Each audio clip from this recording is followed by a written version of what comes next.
우리 다 같이 기도함으로써 부활절 둘째 주일 예배 하나님께 드리겠습니다.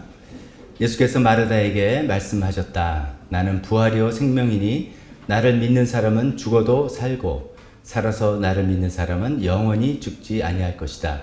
내가 이것을 믿느냐? 마르다가 예수에게 말하였다. 예 주님, 주님은 세상에 오실 그리스도이시며 하나님의 아들이심을 내가 믿습니다.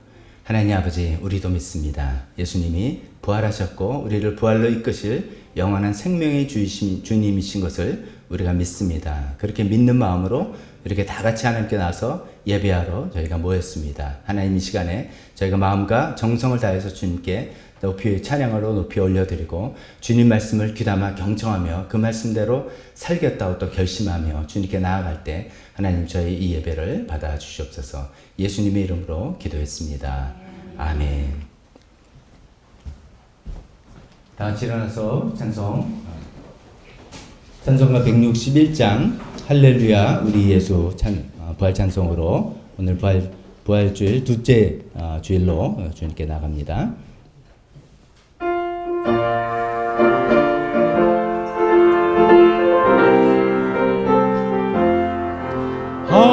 할렐루야 우리 예수 부활 승천하셨네.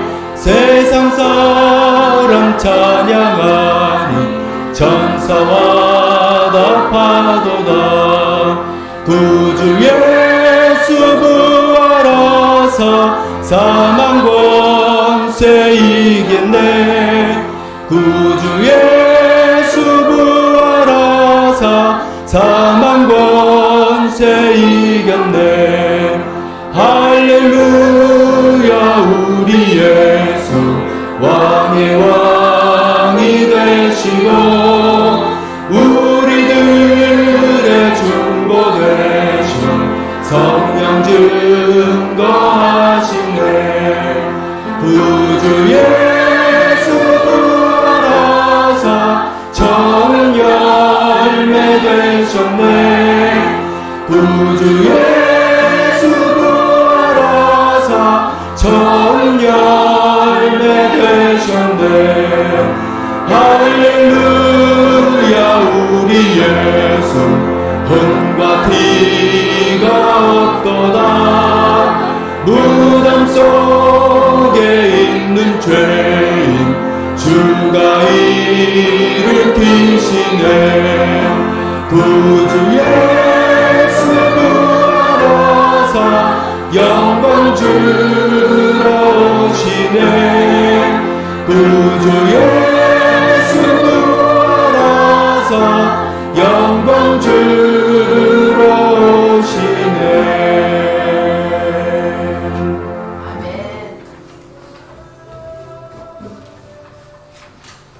저쪽에 조이 카페 쪽에 문을 좀 닫아주세요, 정지자님. 감사합니다.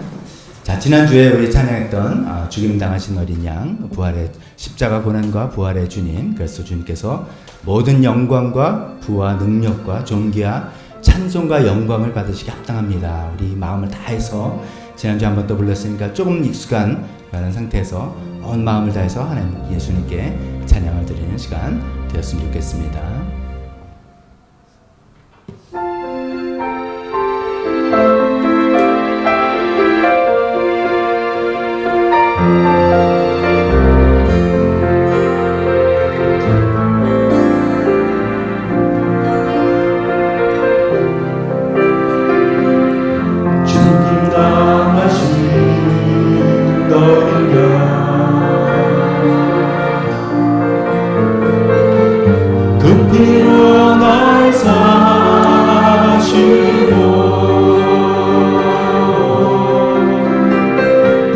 날 구원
마지막으로 한 곡 주님께 더 드리겠습니다.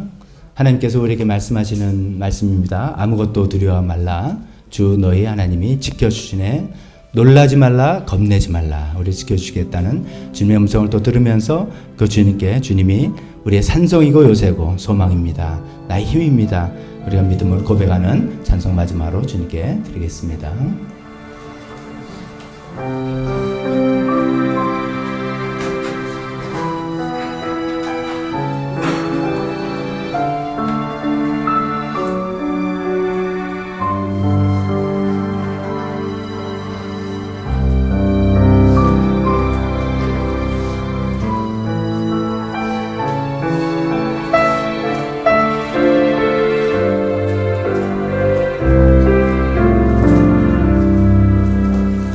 아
앉으시기 바랍니다.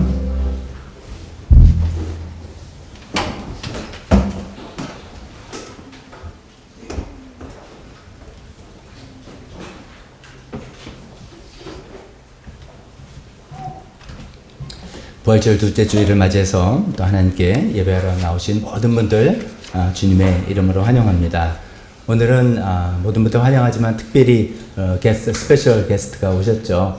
천요한 목사님, 또 요한나 사모님, 또 아마 처음 뵙는 분들이 많을지도 모르겠는데, 천 목사님 이제 저희 교회에서 그동안 잠깐 소개 말씀하면은 우즈베키스탄에 선교사로 두 분이 가 계시다가 한국으로 나오셔서 저희가 저쪽 도곡동 시절부터 거의 이쪽까지 거의 10년 정도 이렇게 같이 우리 교회에서 사역하시다가 이제 은퇴하시고 원래 사실상 캐나다로 돌아가셨죠. 그 캐나다에는 그 아드님이 거기서 살고 있습니다. 그래서 아들 필립하고 리즈 이게 부부가 있는데 거기 갈고, 또 큰 따님은 간호사신데 캄보디아의 선교사로 지금 가 계십니다. 그래서 많은 그 캄보디아의 고아원 아이들 교육시키고 믿음으로 양육하는 귀한 일을 하는데, 요번에 이제 홀 패밀리가 다 같이 그 손자 손녀 영주 영재 한 명밖에 안 보이는데 저쪽에 있는지 모르겠습니다. 다 같이 이렇게 한국에 나오는 굉장히 귀한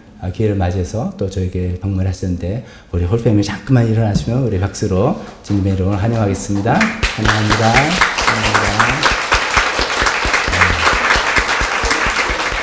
자리 앉으시기 바랍니다. 밖에도 또 이렇게 새로 오신 분, 다른 분들 뭐 처음 오셨는데 막 일어나고 보면 낯설어서 개인적으로 처음 보면 누구구나, 또 박선희 집사님, 또 후배로 이렇게 오신 분도 계시고, 나중에 다 인사하시면 좋겠습니다. 주보를 보면서 교회 소식 나누겠습니다. 저희 지금 요즘 많은 관심사는 탁구대회 있을 겁니다. 지난 몇 주 동안 탁구 연습도 많이 하면서 분위기가 좀 고조되고 있는데, 지난주까지 이제 신청한 신청서를 가지고 오늘 대진표를 추첨한다고 합니다. 이제 돌아다니면서 하신 분들에게 추첨표를 뽑으실 것 같은데, 보니까 저는 이제 혼성 복식조에 신청을 했어요. 보니까 딱 4팀밖에 없더라고요. 그래서 굉장히 잘한 겁니다.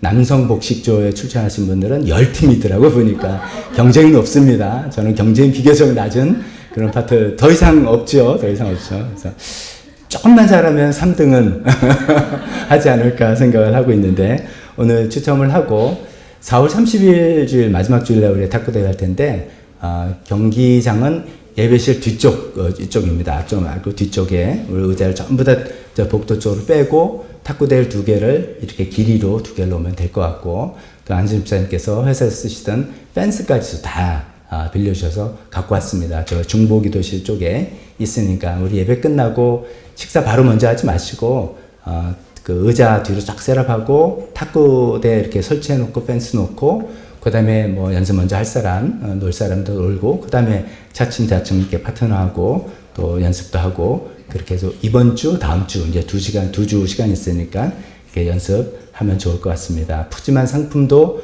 준비되어 있으니까 기대해 주시기 바랍니다. 다음 주 그 결혼식 소식 다음 주에 있는 지난주에 말씀드린 김헌 또 정지은 두 분의 결혼식 오후 3시에 요 가까운 루이비스 컨벤션에 있습니다. 식사는 1시 정도부터 시작이 된다는데, 우리 점심 먹고 어떻게 여러분들 잘 아셔서 가실 분들은 잘 생각해서 가서 축하해 주시면 좋겠습니다. 감사떡 오늘은 박관웅 형제님 또 강성희 집사님 가정에서 그 시력이 또 굉장히 많이 좋아하셨답니다. 한 60%까지 좋아하셨대서 너무나 하나님께 감사하고 기도해 주신 것에 감사해서 감사떡 제공합니다. 잘 먹겠습니다. 오늘 네팔 또 슬라이드 사진하고 동영상을 좀 보여드릴 게 있습니다. 4년 만에 부활절 연합 예배를 드리게 됐어요. 이제 항상 해마다 그 카트만두 시내에 모여서 각 교회에서 이제 부활절 연합 예배를 드리는데, 알다시피 네팔에서 기독교는 굉장히 소수 종교 아닙니까? 뭐 한 2%나 될까요? 소수 종교라서 이제 기독교가 있는 것도 좀 잘 모르는 분이 많은데, 이럴 때 이제 우리 기독교가 예수 믿는 사람이고 오늘이 예수님 부활하신 그런 날이라면서 퍼레이드도 하고 연합 예배도 하는데 4년 만에 그런 감격스럽게 그런 행사를 할 수 있었다고 합니다. 그래서 사진 보내준 거 동영상 조금 편집해서 요 광고 끝나고 기도 전에 보여드리도록 하겠습니다. 나라와 북한을 위한 기도 계속 관심과 기도하고 동영상 보시고 그 다음에 대표기도 또 헌금 시간으로 이어지겠습니다.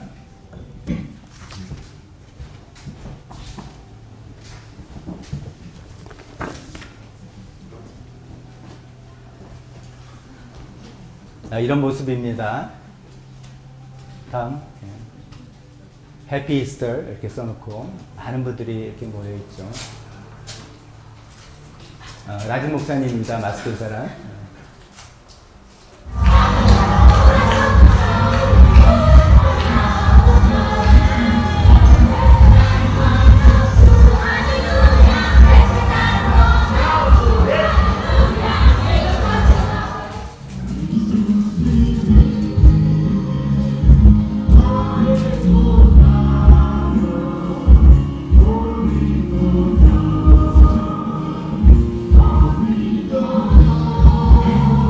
익숙한 찬송이죠.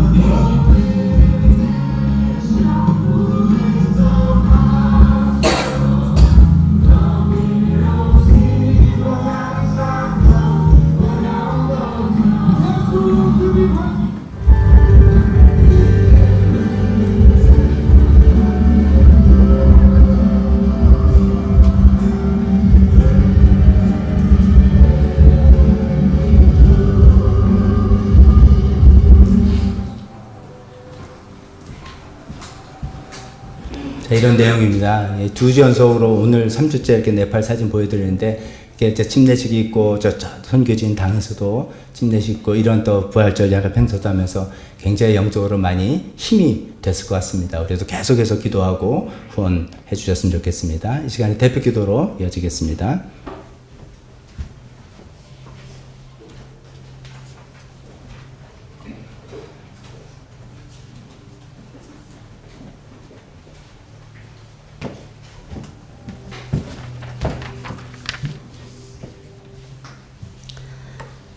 사랑과 자비가 풍성하신 하나님 아버지, 오늘이라는 이 하루를 저희에게 허락하시고 주의 전으로 불러주셔서 주님을 찬양하고 예배할 수 있도록 인도하여 주시니 감사드립니다.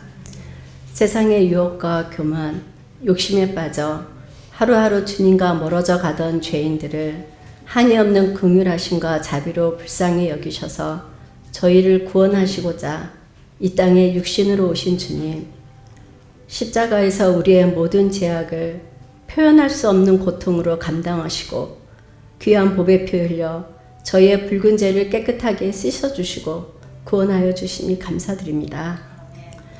사망 권세를 이기시고 승리하셔서 부활의 첫 열매가 되시고 저희들에게 새로운 산 소망을 주신 주님, 이제는 부활하신 주님과 하루하루 동행하며 승리하는 삶을 살 수 있도록 도와주시옵소서. 지난주 부활절 말씀을 통해 우리에게 천국 소망이 가득하게 하심을 감사합니다. 죽기까지 우리를 사랑하신 주님의 사랑을 본받아 이웃과 지체들을 사랑으로 섬기며 모든 허물을 용서하며 품을 수 있는 마음을 허락하여 주시옵소서. 저희의 다짐과 의지로는 아무것도 할 수 없으니 성령님께서 저희 안에 내재하셔서 말씀으로 가르쳐 주시고 도와주셔서 주의 뜻을 이루어가게 하옵소서. 저희 사랑하는 교회를 주님 마음에 품으시고 이곳을 축복하셔서 주님을 찬양하고 예배하는 귀한 성전으로 삼아주심을 감사합니다.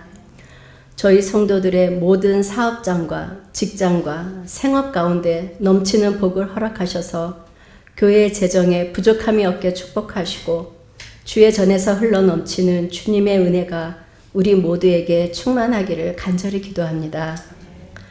저희 성도들 가운데 영적으로 육적으로 힘들어하는 지체에게 주님 찾아와 주셔서 주님의 치유의 손길로 안수하여 주시고 강건하게 회복시켜 주시옵소서.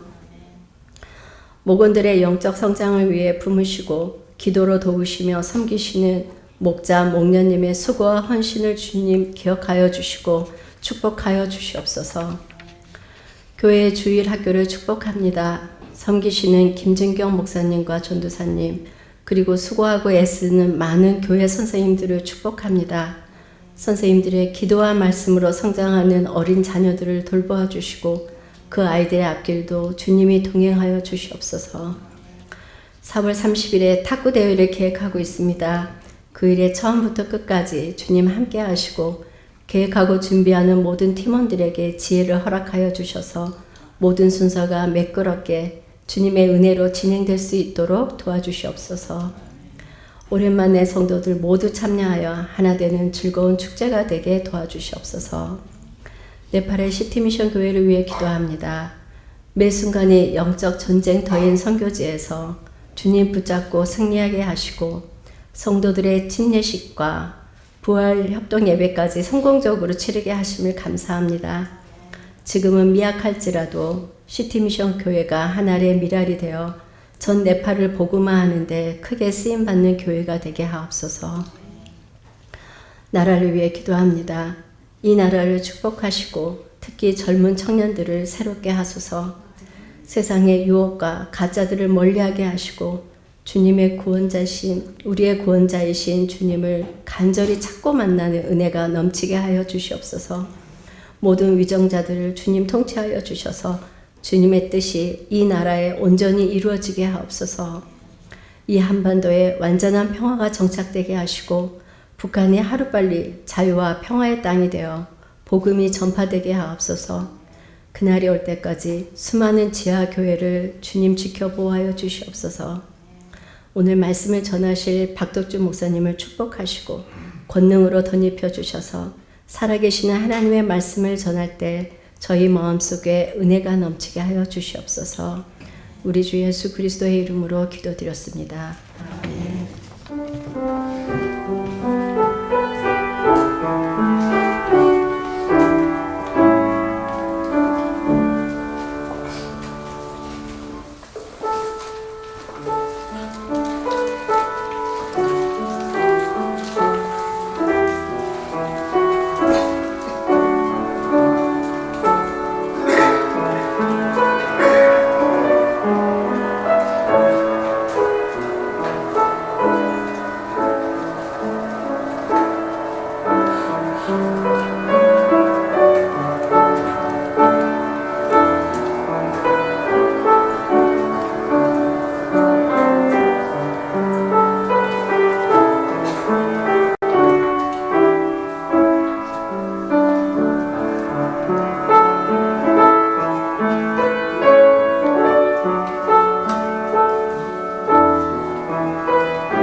같이 봉헌기도 드리겠습니다. 하나님 아버지, 오늘도 주님 앞에 나와서 주님께 사랑과 주님에 대한 신뢰와 주님에 대한 소망을 담은 이 물질을 주님께 드립니다.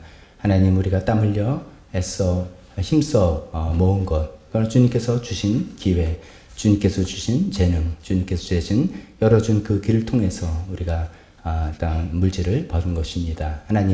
하나님께서 우리의 모든 것의 주인이 되시고 아버지가 되심을 고백하고 우리 드리는 손길, 바치는 손길을 영육간에 많은 것으로 채워주셨기를 간절히 기도합니다. 이 물질을 아름답게 사용하셔서 하나님 나라에 귀하게 사용하여 주시옵소서. 예수님 이름으로 기도했습니다. 아멘. 설교 시간입니다. 우리 다 같이 일어서서 주보 안에 있는 설교 본문, 주보 안에 있는 설교 텍스트 같이 읽도록 하겠습니다. 오늘은 베드로전서 1장 3절에서 4절 두 절의 말씀을 같이 읽도록 하겠습니다. 읽겠습니다. 시작. 우리 주 예수 그리스도의 아버지께 찬양을 드립시다.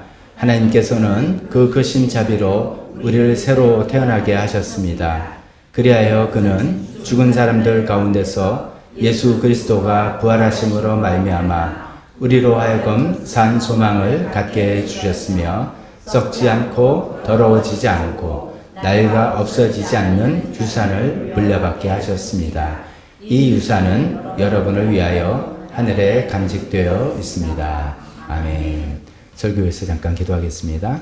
하나님 아버지, 우리에게 부활로 말미암아 산 소망을 주셨다고 했습니다. 하나님, 이 소망이 무엇인지 우리가 오늘 알길 원하고 이 소망을 붙들고 영원히 살아가는 저희가 되기를 소망합니다. 주님, 저에게 말씀하여 주시옵소서. 예수님의 이름으로 기도했습니다. 아멘. 자리에 앉으시기 바랍니다.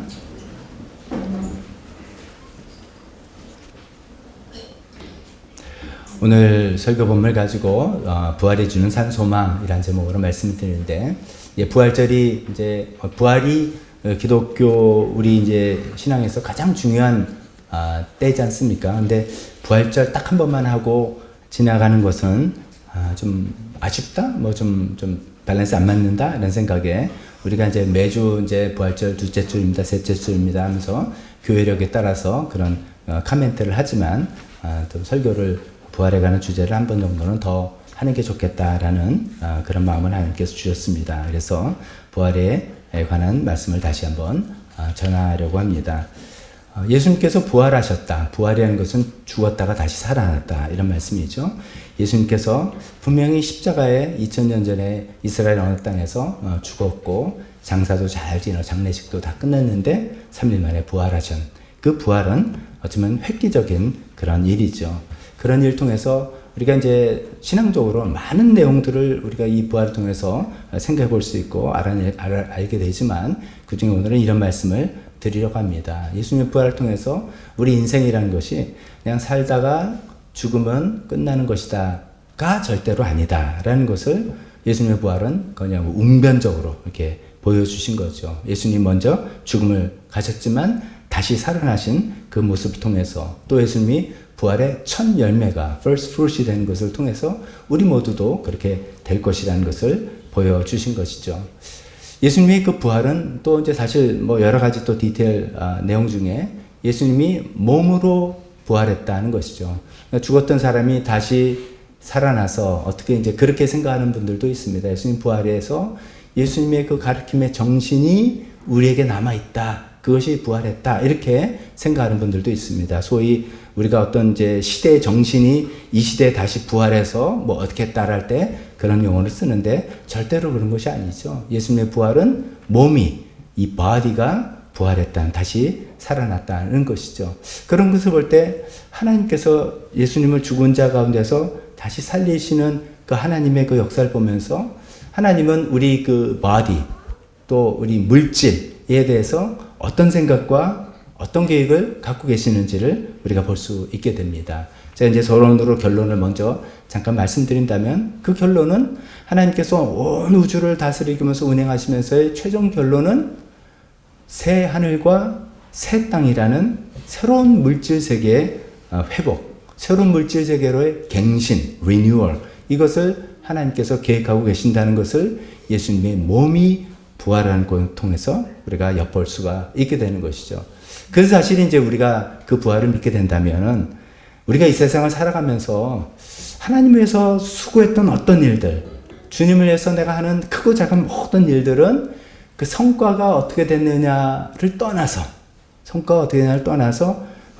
얼마나 모든 것이 다 가치 있고 의미 있고 부활의 세계하고 연결이 되는 그런 것들이라는 것을 우리에게 알려줍니다.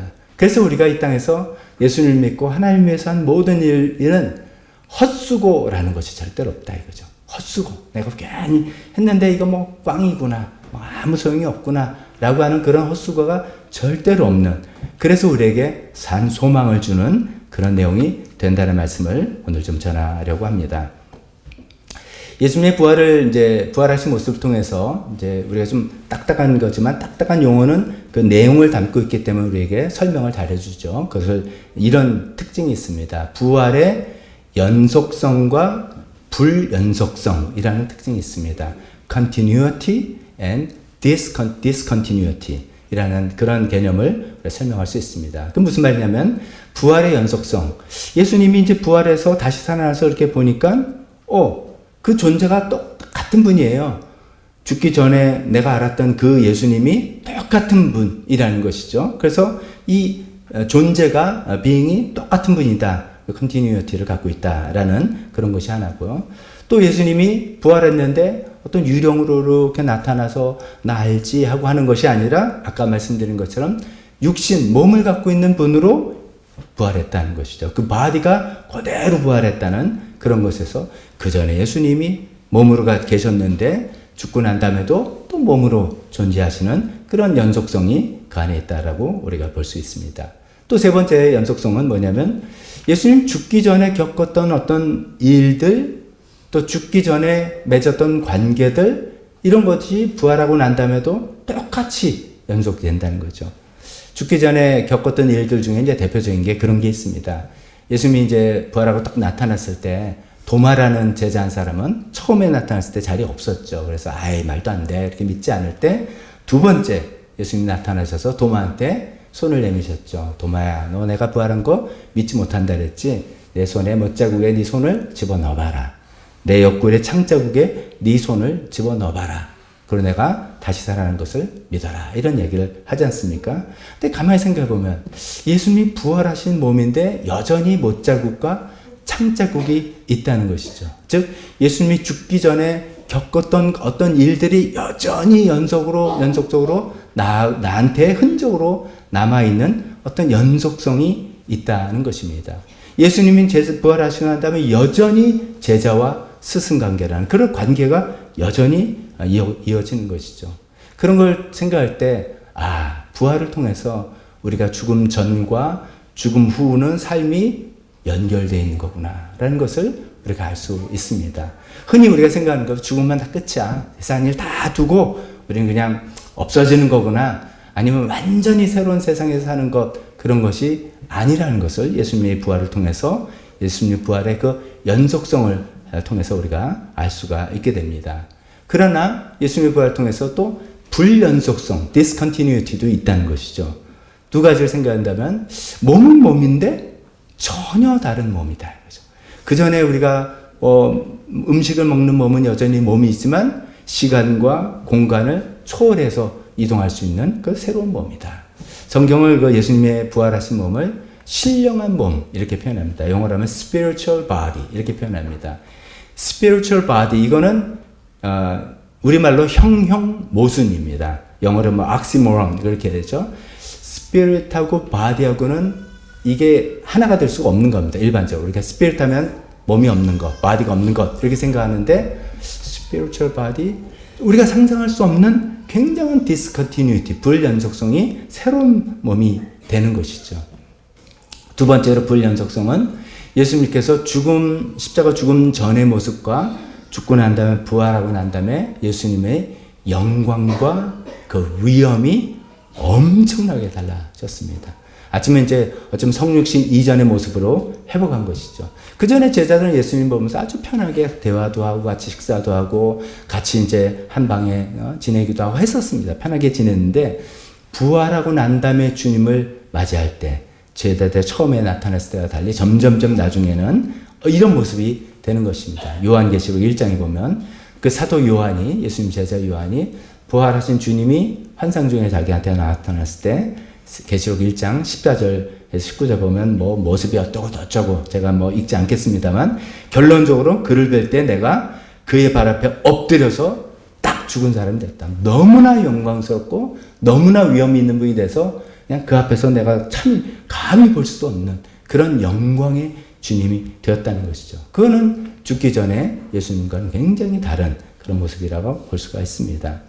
자, 이렇게 부활의 특징 중에 하나가 연속성이 있는데 계속 죽기 전과 똑같은 동일한 것들이 있는데 같은 분이고 몸도 갖고 있고 그 겪었던 일이 연결이 되고 그 제자 관계도 연결이 되는 건데 또 굉장히 다른 그런 모습, 몸이라 하지만도 전혀 다른 몸이 됐고 그 영광이 다른 이런 차이가 있더라. 이런 것을 예수님의 부활의 기사를 통해서 알 수가 있습니다. 사도 바울은 이것을 좀 쉽게 이렇게 표현합니다. 씨앗과 열매라고 표현합니다. 우리가 어떤 씨앗을 심을 때 우리가 이제 성경에는 곡식을 염두에 뒀지만 우리가 이해하기 좋게 이제 사과라고 합시다. 사과를 어떻게 씨앗을 심어서 사과나무를 키우는데 씨앗은 모양새가 어떤지 우리 대충 다 드셔서 알지 않습니까? 근데 그것을 땅에 심어서 이 사과 자라나고 결국 꽃이 피고 열매가 맺혔을 때 그 사과와 그 사과 씨는 DNA적으로는 동일한 거란 말이죠. 똑같은 그놈이 그놈인데 그 사과인데 모양이나 성분이나 맛이나 이것은 상상할 수 없는 다른 존재가 되어버린 거죠. 같은 존재인데 분명히 같은 존재인데 굉장히 다른 존재로 바뀌어버린 그것이 연속성이 있지만 불연속성이 있는 그런 부활의 특징을 이야기하고 있는 것입니다. 자, 이런 것을 이제 우리의 삶하고 한번 연결시켜서 적용해 보면 그런 것이죠. 예수님께서 부활의 몸을 통해서 부활이 이런 것이라 우리에게 보여줬을 때 또 예수님께서 부활의 첫 열매가 돼서 1번 타자가 되어서 우리도 다 예수님 믿고 그런 부활을 우리가 맞이하게 될 거다라고 생각할 때 우리도 이런 소망을 가져보는 것입니다. 아, 우리도 연속성. 나란 존재는 영원히 나란 존재로 존재하는 거구나. 나란 존재가 없어지는 것이 아니라 죽음도 나를 없애지 못하고 죽음도 나를 어찌하는 게 아니라 나란 존재로 시작한 나는 영원히 존재하는 그런 것이다 하는 것을 우리가 생각할 수 있습니다. 두 번째는 우리가 사도신경 할 때마다 그런 고백을 제일 나중에 하잖아요. 몸의 부활과 영생을 믿습니다. 이렇게 하는 것처럼 나도 신령한 몸으로 예수님처럼 그 영적인 바디로 부활하게 된다라는 것을 예수님께서 보여주신 거죠. 아, 나도 그렇게 되네. 우리가 이제 얼핏 이런 소망을 갖죠. 우리가 예수님 믿으면 죽은 다음에 천국에 간다. 고통 없는 그런 천국에 간다. 이런 이제 막연한 좋은 곳으로 간다. 좋은 상태에 간다. 라고 생각하지만 예수님의 부활을 통해서 우리가 알 수 있는 것은 우리도 예수님과 같은 그런 영적인 몸을 입게 된다라는 그 내용을 우리가 생각해 볼 수가 있겠습니다. 세 번째로 생각할 것은 몸을 갖고 있는데 아무것도 안 한다. 상상할 수가 없습니다. 몸을 갖고 있다면 그 몸을 가지고 의미 있는 활동, 가치 있는 일, 이런 일을 우리가 영원히 계속해서 해 나갈 것이고 그 무대가 바로 새 하늘과 새 땅이 될 것이다 라는 것을 알려주는 것입니다. 그래서 부활이 우리에게 너무나도 놀랍고 중요한 내용들을 가르쳐 주는 것이죠. 예수님이 부활을 이렇게 정말 우리가 진짜 가슴 깊이 생각하고 받아들인다면은 지난 시간에도 말씀드렸고 우리가 늘 이야기하지만 죽음이 인생의 끝이 아니라 어쩌면 죽음은 영원한 이막, 어떤 축구 경기라면 영원한 후반전의 시작이 불가능한 거죠. 죽음을 통과해서 영원한 새로운 시작의 삶을 내가 살아나가는 시작이구나. 근데 그 영원한 삶에서는 지금 이 세상에 내가 겪었던 모든 경험들, 이 세상에서 뿌렸던 노력들, 이 세상에서 이루었던 어떤 성과, 이런 것들이 그냥 죽음으로 딱 한 장 접고 그는 그때 일이고 여기서는 새로 시작하는 그것이 아니라 연결이 돼 있다는 것이죠. 그것을 우리가 기억했으면 좋겠습니다. 우리 이제 이런 식으로 많이 합니다. 연결돼 있지 당연히. 우리 이 세상에 살았던 걸 가지고 하나님께서 우리 삶을 평가해 보실 거잖아. 그래서 칭찬도 해주시고 상급도 주시고 어떤 때는 책망도 하시고 심판도 하시고 연결돼 있으니까 그런 걸 하는 거지 이렇게 생각합니다. 그런데 그 연결이라는 것은 그런 평가에서 끝나는 게 아니라 그러니까 평가만 받고 끝나는 것이 아니라 연결된 삶으로 우리도 예수님처럼 부활한 몸을 가지고 영원히 어떤 의미 있고 가치 있는 일을 하게 될 것이다 하는 것이 이 예수님의 부활에 몸의 부활에 전부 다 담겨 있는 내용입니다. 가끔은 우리가 이런 생각을 해보죠. 예수님이 이제 부활할 때 종말 엔드타임이 오면은 이 세상은 그냥 불로 다 그냥 소멸될 거 아니냐, 다 불타오르는 거 아니냐 이런 생각을 합니다. 이제 베드로 후서 3장 12절 13절의 내용을 그렇게 이해하는 경우도 있어서 그렇죠. 그날에 하늘은 불타서 없어지고 원소들은 타서 녹아버릴 것이다. 그래서 원소들이 녹아버린다 해서 그래 원자 폭탄 그거였어. 그게 탁 터져서 세상이 다 없어지고 하나님께서 이 세상을 싹쓸이 할 거야. 완전히 없애실 거야. 그리고 완전히 새로 처음부터 영에서 다시 창조하실 거야. 라고 생각하는 그런 이해들도 한때 있었습니다. 그러나 이제 점점점 많은 성경학자들과 목회자들 생각할 때 하나님의 뜻은 그게 아니다. 하나님께서 한번 창조하신 것을 하나님은 절대로 버리지 않으신다. 우리 일반용어로 하면 설거지해서 다시 쓰시지 세상을 일회용으로 만드시고 써서 버리고 그러지 않으신다는 거죠. 예수님이 몸이 그래서 몸이 부활한 것이죠. 그래서 하나님께서 베드로서 그 말씀에는 이어서 이렇게 이야기하죠. 우리는 주님의 약속을 따라 정의가 깃들어 있는 새 하늘과 새 땅을 기다리고 있다라고 하는데, 이제 이사에서부터 쭉 나오는 이 새 하늘과 새 땅이란 용어인데, 여기서 새롭다라는 의미는 우리가 이게 잘 이해됩니다. 뭐 old and new, 옛날에 유행 한물 갔어, 그럼 버려, 필요 없어, 그런 의미에서 새로움이 아니라 질적으로 완전히 다른 차원에서의 의미로서 새로움입니다. 헬러 용어가 이제 그렇게 되어 있습니다. 즉, 새하늘과 새 땅이라는 것은 옛날 것은 싹 없어져 소멸돼서 없고, 하나님께서 새로 창조해서 만드는 세상이란 뜻이 아니라 하나님께서 완전히 회복시켜서, 완전히 변화시켜서 새로운 하늘로 질적으로 이제는 다른 세계. 그러니까 그 질적으로 다른 세계에 살아가는 우리 몸도 질적으로 다른 육신과 바디, 그 몸을 예수님께서 보여주신 것처럼 그런 데서 살게 될 거라는 그런 말씀입니다.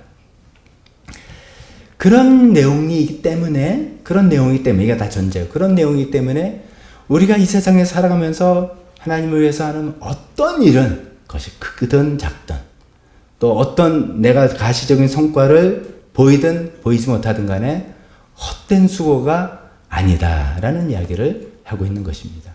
부활이 아니라면, 만약에 부활이 없다면 사실 우리가 주님을 위해서 살아가는 것, 주님을 위해서 사는 걸 떠나서 우리가 인생을 성실하게 살아가는 것이 참 어떻게 보면 허무한 것이죠. 끝나는 거예요. 끝나면 그것을 풀었던 나란 존재도 싹 사라지고, 나를 알아줬던 사람도 없어지고, 우리가 보통 이제 은퇴를 하고 나이가 들고 나면 점점 그런 것들을 경험해 나간다 그러잖아요. 활동적으로 할 때, 내가 좀 힘이 있을 때에는 사람들이 다 뭐 나한테 다가오기도 하고, 뭐 알아주기도 하고 하다가 은퇴하고 회사 출근할 데가 없어지고, 내가 점점 이제 뭐 돈도 없고 지위도 없고 그러면 나한테 이렇게 관심 있는 사람도 점점 없어지고, 그러면 내가 점점 잊혀지는 것 같다는 그런 허무함, 이런 게 있는 거죠. 만약에 부활이 없고 이 세상이 연속된 세상으로 우리가 영원히 사는 그런 것이 없다면, 모든 사람은 이 세상에서 아무리 크다는 성과를 거뒀던, 어떤 놀라운 업적을 이루었던 간에 전부 다 허무한 것으로 끝나는 것이죠. 그런데 우리가 부활이기 때문에 그런 헛된 수고가 없다는 그런 것입니다. 또 부활이 있기 때문에, 우리가 그런 부활이기 때문에, 제가 전에 이제 한번 이 말씀 드렸죠. 이 말씀 꼭 이제 기억했으면 좋겠습니다. 우리가 이제 하는 일들 중에, 우리는 잘못된 이분법으로 생각하기 쉽다는 말씀드렸죠. 즉, 어쩌면 교회 일이 있고 세상 일이 있다, 이렇게 합니다. 교회에서는 우리가 하나님의 일이고, 이거는 신앙적인 원리를 가지고 잘 돼야 되고, 세상에 나가서는 세상의 원리와 원칙을 가지고 우리가 열심히 살아야 된다, 이렇게 생각하는 경향이 있는데, 그렇게 이분법으로 나눌 것이 아니라 이렇게 나누자 그랬잖아요. 어떻게 보면 종교적인 일이 있습니다. 교회에서 하는 일은 종교적. 제가 종교라는 걸, 그래, 종교라는 용어를 그렇게 좋아하지는 않지만, 좀 신앙은 아니고 교회에서 하는 일들입니다. 예배를 하고, 성경을 읽고, 기도를 하고, 교제를 하고, 사역을 하고 하는 모든 종교적인 일들인데, 그 일들이 영적, 신앙적으로 할 수도 있고, 신앙적인 것과 상관없이 할 수 있는 거죠. 그렇지 않습니까? 성경 읽어도 책 읽듯이 읽을 수 있고, 예를 들어 우리가 이제 말씀의 삶 이런 거 한다고 할 때 그냥 읽고 숙제 잘 내고, 나는 뭐 한다면 끝까지 하는 사람이야 라는 어떤 성취감 때문에 하는 그런 경우 있어요. 그게 아니라 그 성경을 읽으면서 그 성경을 통해서 나한테 주신 말씀을 생각하고 묵상하고 하는 그런 신앙적인 자세가 아니라 그냥 일반적인 자세. 한다고 했으니까 하자. 나는 이런 거는 빠지지 않는 사람이야. 그 완전히 비신앙적으로 하는 것이죠. 반면에 세상적인 일도 신앙적인 자세로 대할 수 있고, 여전히 또 비신앙적인 자세로 대할 수 있는 거죠. 우리는 세상에서 일을 신앙적인 자세로 대하려고 애를 쓰는 것이죠. 모든 일을 죽게 하듯이 하는 것이고, 내가 이 안에서 하나님의 도움을 받아서 살아간다. 내 능력과 지혜를 의지하는 것이 아니라 하나님의 도움을 받아 살려고 하고 하는 등등 신앙적인 원리로 세상 일을 하는, 그렇게 우리가 구분해 봐야 되겠죠.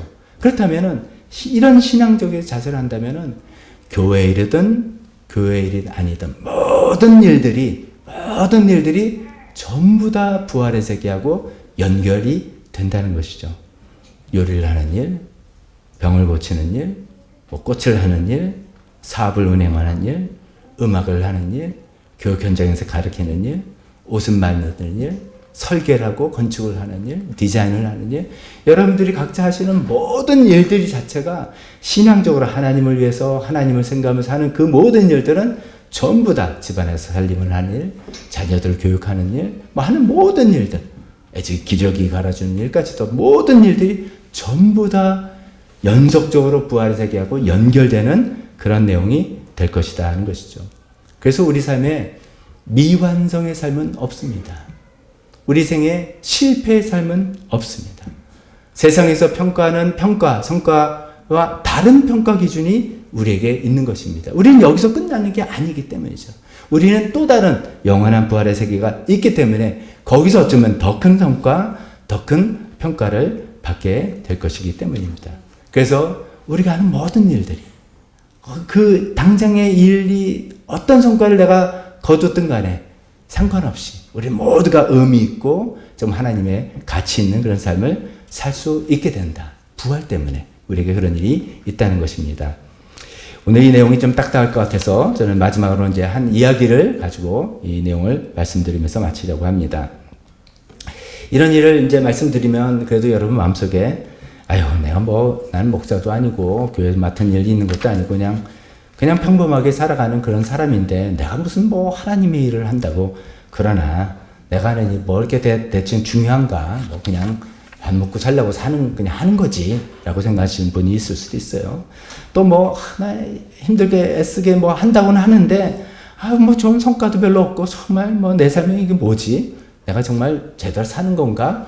이런 마음을 갖고 있을 수도 있습니다. 그럼 모두에게 이 한 이야기를 전해드리려고 합니다.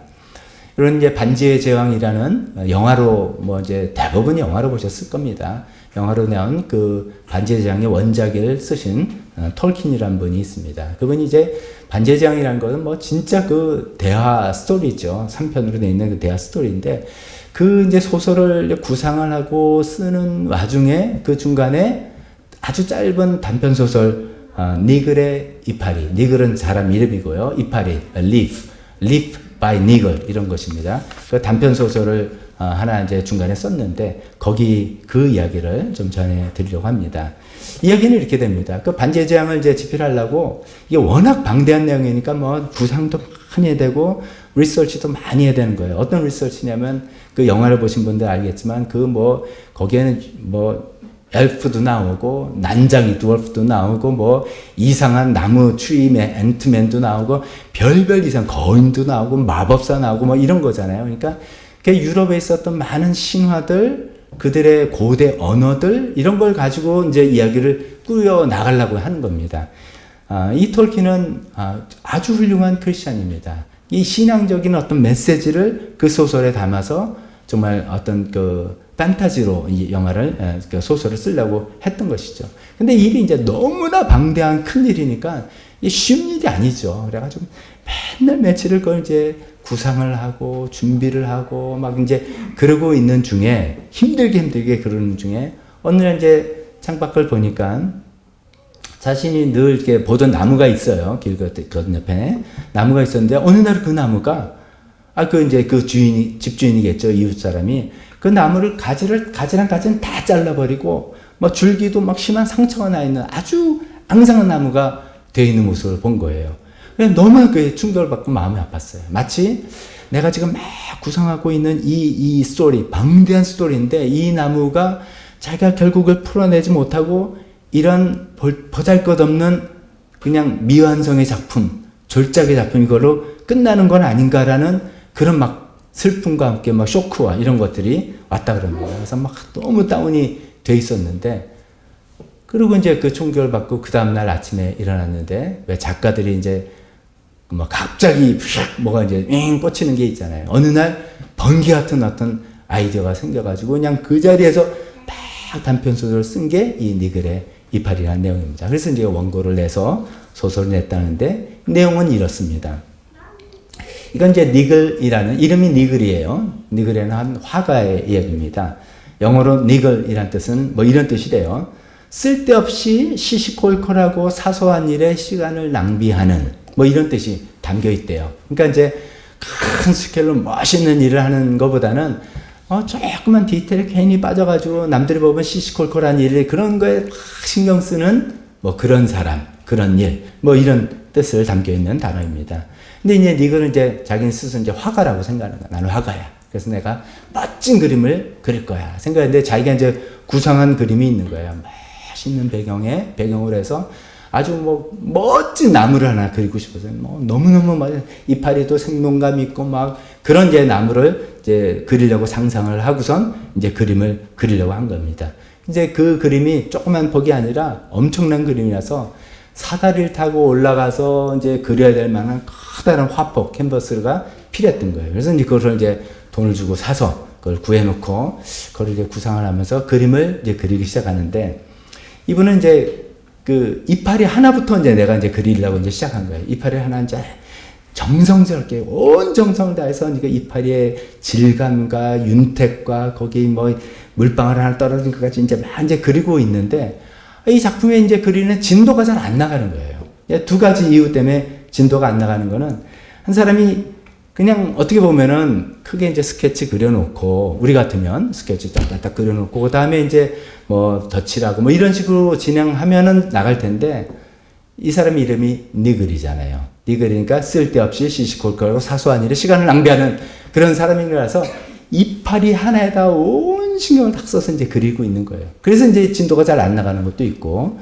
두 번째 이유는 이 사람 너무 착한 사람이에요. 아니, 이제 그림을 그리려는데 주변 사람들이 와서 아유, 니글, 나 요거 좀 인쇄 좀 도와줄래? 그러면 지금 그리려고 하는데 알았어. 그리고 이제 붓을 내놓고 와서 이제 또 도와주는 거예요. 그리고 또 잡아서 또 그릴만 하면 또 누가 도와달라고. 그리고 이제 그려야 되는데, 그렇지만 이제 도와달라는 거 차마 뿌리치지 못하고 여기 시간 다 뺏기는 거예요. 특히 그 중에 이제 어떤 이웃이 한 사람이 있는데, 그 사람은 계속 자질구레한 일까지 이제 그를 부려먹는 그런 사람이었어요.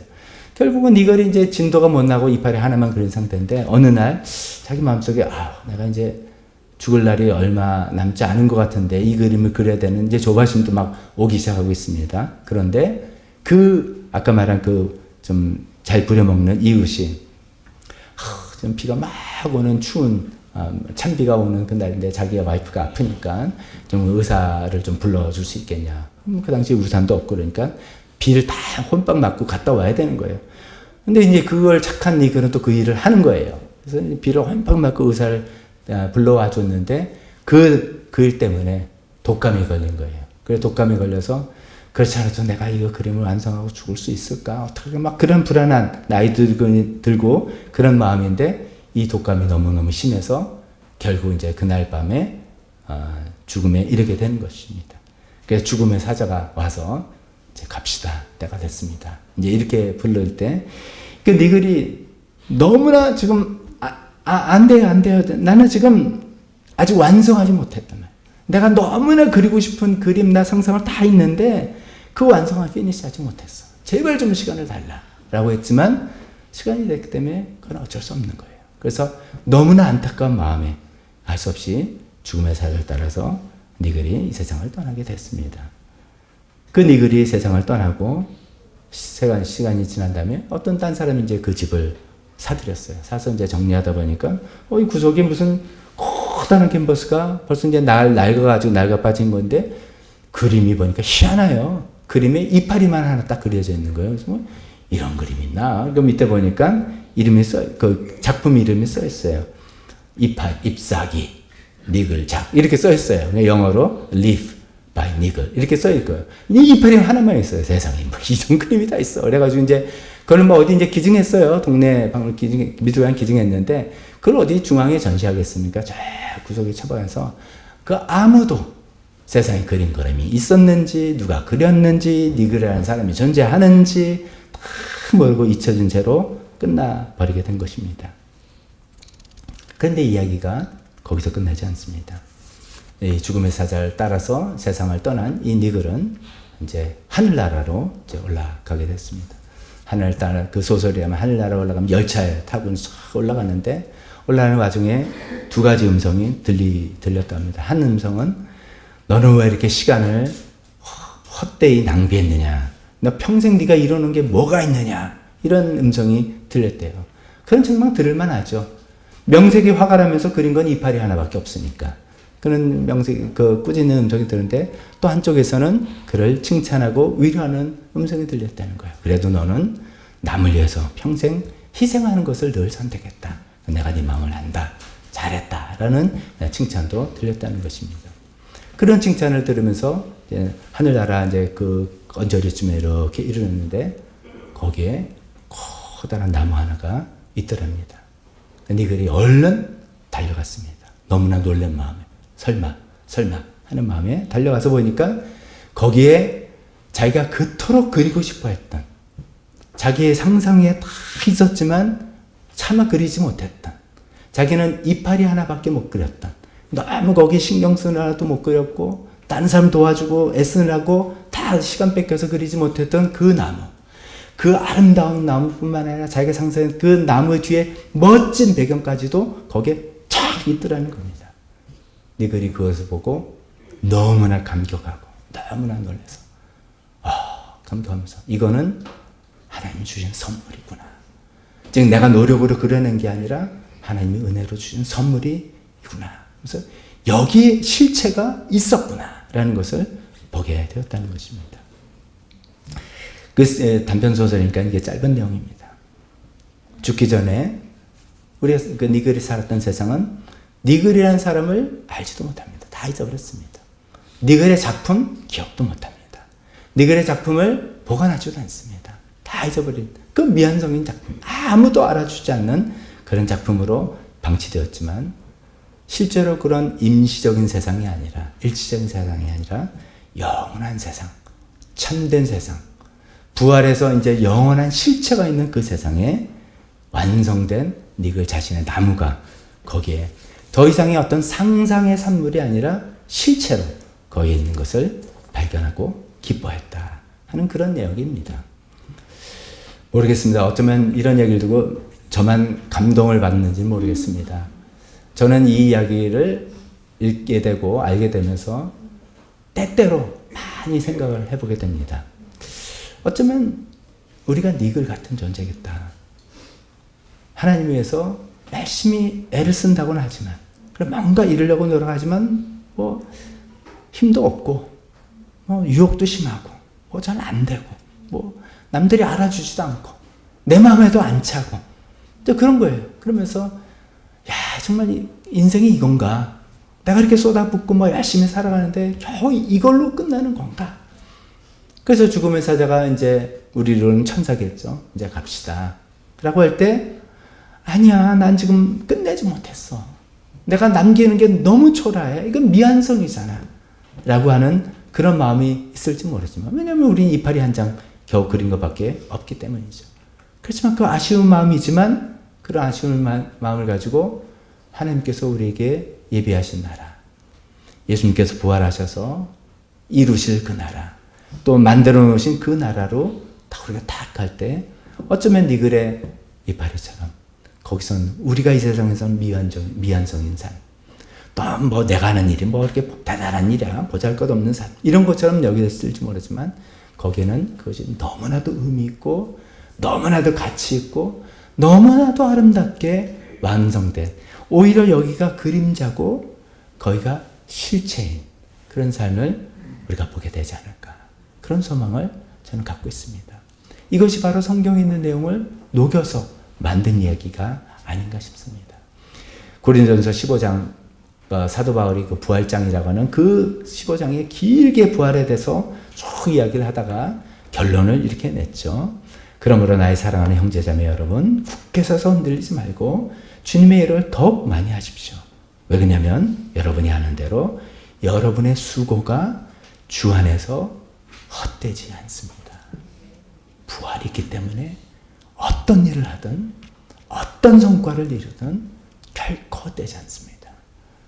니글의 이파리처럼 부활의 세계에서는 완성된 세계가 기다리고 있는 것이고 우리는 거기 가서 또 그 완성된 일을 얼마든지 열심히 해나갈 수 있는 그 기회가 우리에게 있고 그것이 우리에게 참 소망이 되는 우리 모두가 되었으면 좋겠습니다. 기도하겠습니다. 반주해 주실 때 오늘 말씀을 가지고 오늘 하나님께서 혹시 말씀하신 게 있다면 그거 붙들고 같이 기도하고 또 결단하는 그런 시간, 갖는 시간 되었으면 좋겠습니다. 기도하겠습니다. 하나님 아버지 감사합니다. 예수님 부활 때문에 우리 삶이 결코 헛되지 않습니다. 우리가 어떤 일을 하든 얼마나 크고 작은 일, 아무리 작은 일이라도 우리 일이 아무리 미안스럽고 아무리 모자랄 것도 없는 아무리 겨우 그랬던 것이 이파리 하나에 불과하지 않고 하나님 아버지 결코 헛되지 않는 것이 예수님 부활 때문에 확신하시고 우리가 주님 우리를 이끌어 주께서 우리도 몸이 되어주시고 영원히 의미 있는 가치 있는 그것이 우리 운명인 것을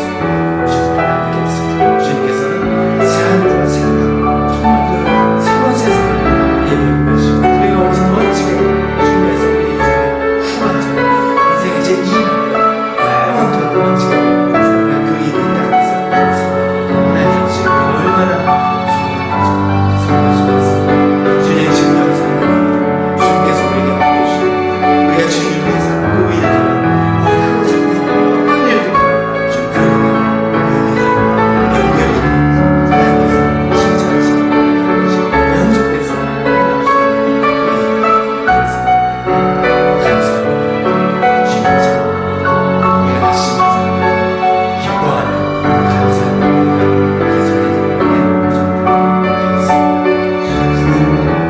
우리 다 같이 일어서서 찬송 헌신 찬송하면서 오늘 헌신할 나와서 기도하시길 또 기도해드리겠습니다. 나 어디 가든지 순종하니 주보에 가서 있습니다. 나 어디 가든지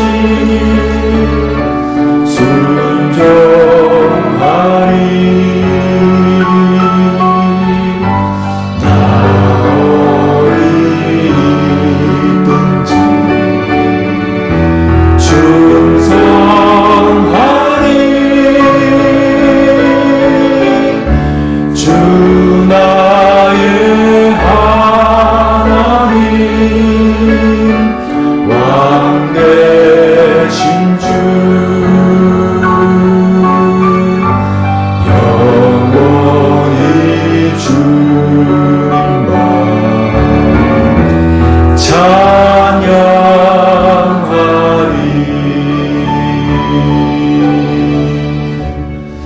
축도하겠습니다. 지금은 우리 주 예수 그리스도의 은혜와 하나님 아버지의 사랑하심과 성령의 교통하심이 예수님 부활하셨기 때문에 그 부활이 주는 산 소망을 가지고 열심히 보람있게 살아가겠다고 결단하는 여기 있는 모든 분들 머리 위에 지금부터 영원토록 있을지어다.